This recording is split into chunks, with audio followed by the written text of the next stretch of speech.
வணக்கம் friends, welcome to my channel.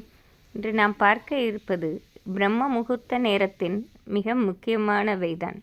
பொதுவாக நம் வேண்டுதல்களை கடவுளிடம் செலுத்தும் போது மிகவும் அமைதியாகவும் நிதானமாகவும் வேண்டுவதற்கும் நம் வேண்டுதல்களும் உடனே நிறைவேறுவதற்கும் ஏற்ற காலமாக பிரம்ம முகூர்த்த நேரமே கூறப்பட்டுள்ளது.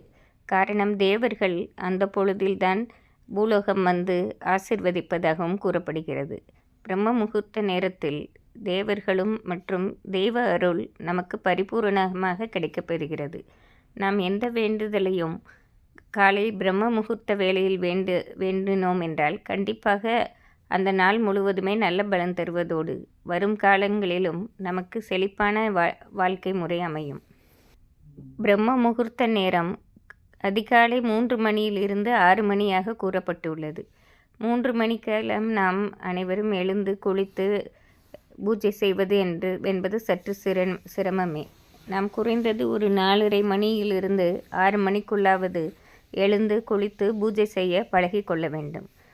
முதல் சில நாட்கள் மிகவும் சிரமமாக இருந்தாலும் போக போக அது பழக்கமாகிவிடும். இப்படி நாம் வேண்டுதல்களை வைக்கும்போது நாம் இரவினில் சீக்கிரமே உறங்கி விடுவது நமக்கு காலையில் கண் விழிப்பதற்கு உதவியாக இருக்கும். நாம் பிரம்ம முகூர்த்த நேரத்தில் பெரிய அளவு பூஜைகள் செய்யாவிட்டாலும் குளித்து முடித்து சுவாமி படங்களுக்கும் விளக்குகளுக்கும் போட்டு பூக்கள் வைத்து மனதார விளக்கை ஏற்றி வேண்டிக் கொண்டோம் என்றாலே அந்த காரியங்கள் கைகூடும். மேலும் பிரம்ம முகூர்த்த நேரத்தில் நாம் விளக்கை ஏற்றிவிட்டு அதன் முன் 5 நிமிடமாவது அமர்ந்து நம் வேண்டுதல்களை வைக்க வேண்டும்.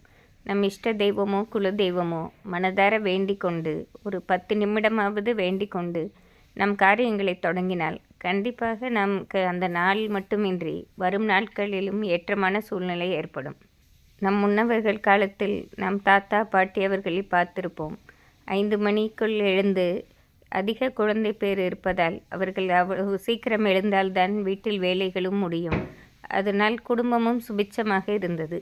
இன்றைய காலகட்டங்களில் இரவு நேர வேலை அதிகமாக இருப்பதாலும் மற்றைய காரணங்களினாலும் காலையில் எழுந்திருப்பதே 8 மணி அளவில் இருக்கிறது. அப்படி இருக்கும்போது பிரச்சனைகளும் வந்து கொண்டே தான் இருக்கும். அதனால் நாம் காலையில் கண் விழித்து பிரம்ம முகூர்த்த பூஜை செய்வது நமக்கு சகலத்திலும் ஏற்றத்தை தரும்.